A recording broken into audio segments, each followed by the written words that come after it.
کہاں چلے گئے؟ کہاں چلے گئے؟ بولا میں جس سے مخاطب ہوں میں جس کو بول رہا ہوں کہ بلاؤں کیا عمر کو، اسی لیے اس کے لیے شعر پڑھا، بلاؤں کیا عمر کو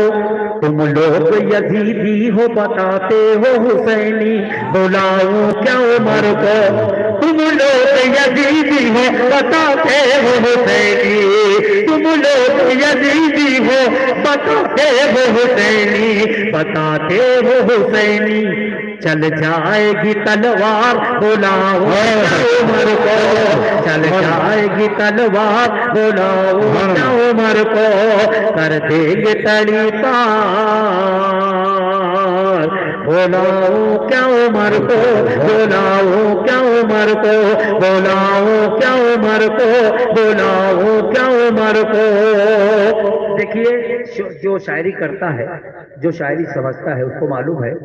کہ قافیہ اور ردیف جو ہے وہ مصرع ثانی میں سفر کرتا ہے نا، پہلے قافیہ آتا ہے بعد میں ردیف آتی ہے، لیکن اس کلام کا کمال یہ ہے کہ اس کی ردیف اولے مصرع میں بھی کام کر رہی ہے، اس کی ردیف بلاؤں کے عمر کو یہ اولے مصرع میں بھی کام کر رہی ہے۔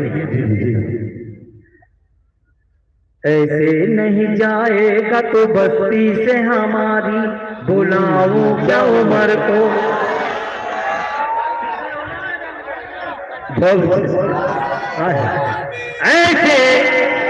ایسے نہیں جائے گا تو بستی سے ہماری،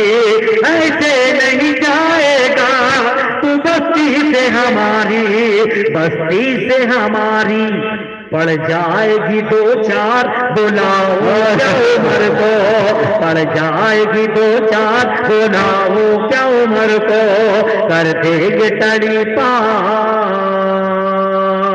بلاؤ کیا عمر کو، بلاؤ کیا عمر کو، ایک بار میں مٹ جائے گا ہر بار کا جھگڑا، بلاؤ کیا عمر کو، ہائے ہائے کیا بات ہے، ایک بار میں مٹ جائے گا ہر بار کا جھگڑا، ہر بار کا جھگڑا،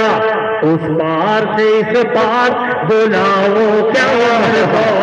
اس جوار سے اس پار، بلاؤ کیا عمر کو، کر دے گے تڑی پار، بلاؤ کیا عمر کو۔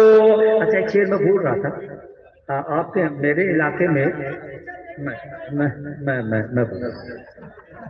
ہمارے مالیگاؤں میں وہ جو لفظ استعمال کیا جاتا ہے اس کو میں نے قافیہ بنایا، اور پورے ملک میں کہیں اس کو کباڑ کہا جاتا ہے، کہیں ویسٹیج کہا جاتا ہے، لیکن ہمارے مالیگاؤں میں جو کہا جاتا ہے اس کو میں نے قافیہ بنایا، سماعت فرمائیں، مزہ لینا، بلاؤں کیا عمر کو تو اپنے قبیلے کو، تو اپنے عقیدے کو بتاتا ہے خزانہ، بلاؤں کیا عمر کو، تو اپنے عقیدے کو بتاتا ہے خزانہ، بتاتا ہے خزانہ، ہو جائے گا بھنگار، بلاؤ کیا عمر کو، ہو جائے گا بھنگار، بلاؤ کیا عمر کو،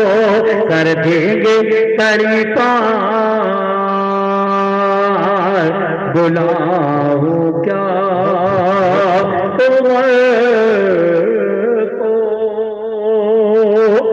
اب یہ داد لاتوری صاحب جو ہیں داد لاتوری، چلیے خطاب دے دیا آپ نے، زندہ باد، زندہ باد، زندہ باد، زندہ باد، بہت شکریہ، زندہ باد۔ اب ان کا حکم ہے تو ہاں، تو ایک مکھڑا دو بند سن لیں، اس کے بعد پھر نظم کو ایک نظم پڑھنی ہے مجھے، پیش کرتا ہوں، سماعت فرمائیں، اجازت پڑھیں، آپ میں آؤں ادھر ارشاد، چھم چھم ناچے،